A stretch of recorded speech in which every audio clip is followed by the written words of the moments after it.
Hello everyone, and welcome to another episode of The Missing. I'm your host, Scott Davis, and I'd like to say thank you so much for joining us. Over the last 3 episodes, we have covered the cases of Haley Cummings, Ajay Desir, and most recently Amber Dubois. Now, your support and interest in these children's cases have been overwhelming. From the views that we received on their videos, to the visits on our website, to the people who have written in with positive feedback, really shows that you care about these children's well-being.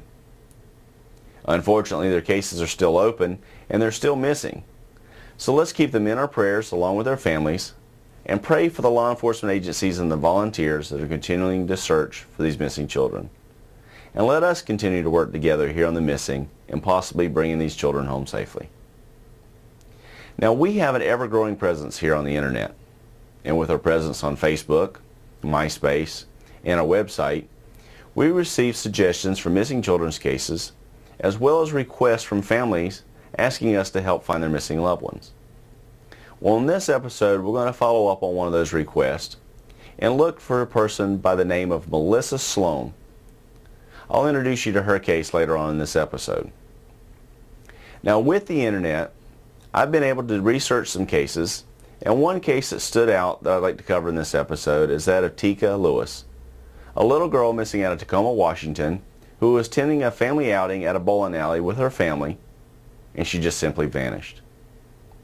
So as always, let's review the information that we're going to provide you, look at their photographs, be able to really research their cases, and possibly you do know something about their case that you could possibly help bring home these missing persons.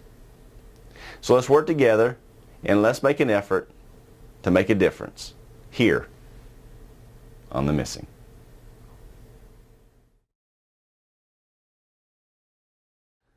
I want to introduce you to the case of Teekah Lewis.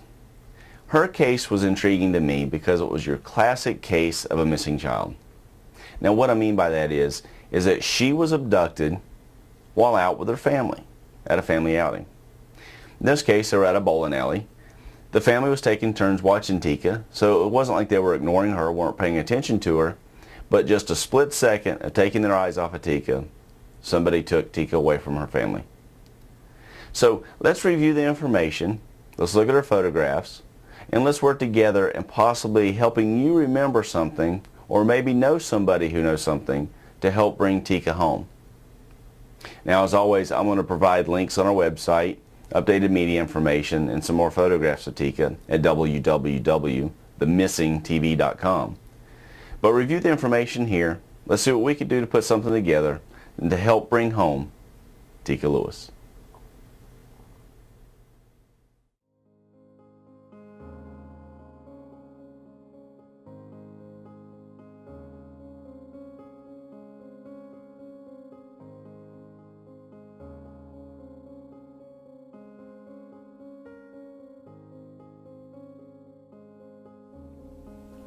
The case of Teekah Lewis begins on Saturday, January 3rd, 1999. This is when everything changed for her and her family. The 2-year-old was attending a family outing at a local bowling alley in Tacoma, Washington. The family members took turns looking after the little ones when Teekah asked if she could go to the arcade room to look at video games. With her family just a few feet away, bowling in the lanes there at the bowling alley, one of the family members took her into the arcade. When they turned to make change, Teekah was gone. They searched frantically in the bowling alley, told the bowling alley staff, and a Tacoma police officer that was there doing security. Once they made the announcement, the bowling alley and all its attendees were looking for Teekah. The only lead that the police had was someone saw a maroon Pontiac leave the parking lot in a hastily fashion about the same time Teekah was reported missing. Police report that the arcade game room was just 6 feet away from the entrance of the bowling alley. Please take the opportunity, look at the photographs of Teekah, listen to the information that we have provided for you, and hopefully we here on The Missing can put something together to bring home Teekah Lewis. Anyone having any information should contact the National Center for Missing and Exploited Children at 1-800-THE-LOST, or contact the Tocama Police Department in Washington State at 1-253-798-4721. Thank you so much for taking the opportunity to review the information on Teekah's case. Hopefully we can work together here on the missing and bringing her home safely. Now the next case I want to bring to your attention is that of Melisa Sloan. Melisa is a missing adult out of Orlando, Florida. She's been missing since 1994.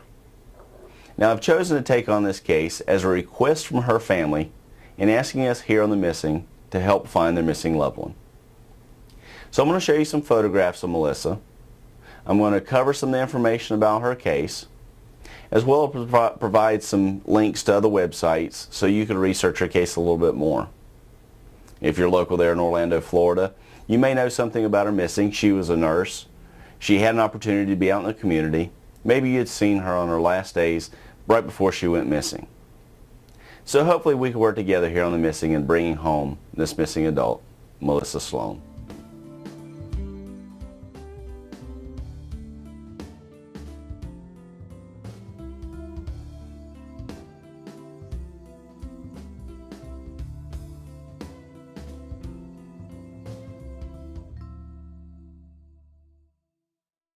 In 1994, at the age of 23, Melisa Sloan was reported missing from her Orlando home in Florida.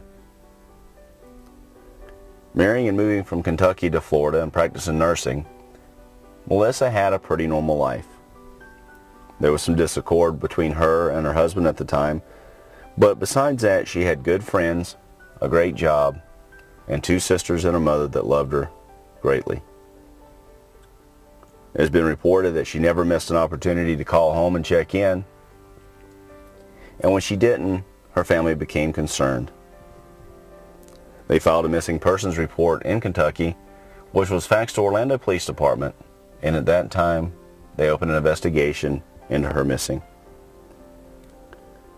Even though a suspect has not been named in her case, and her whereabouts are unknown, police have not ruled out foul play.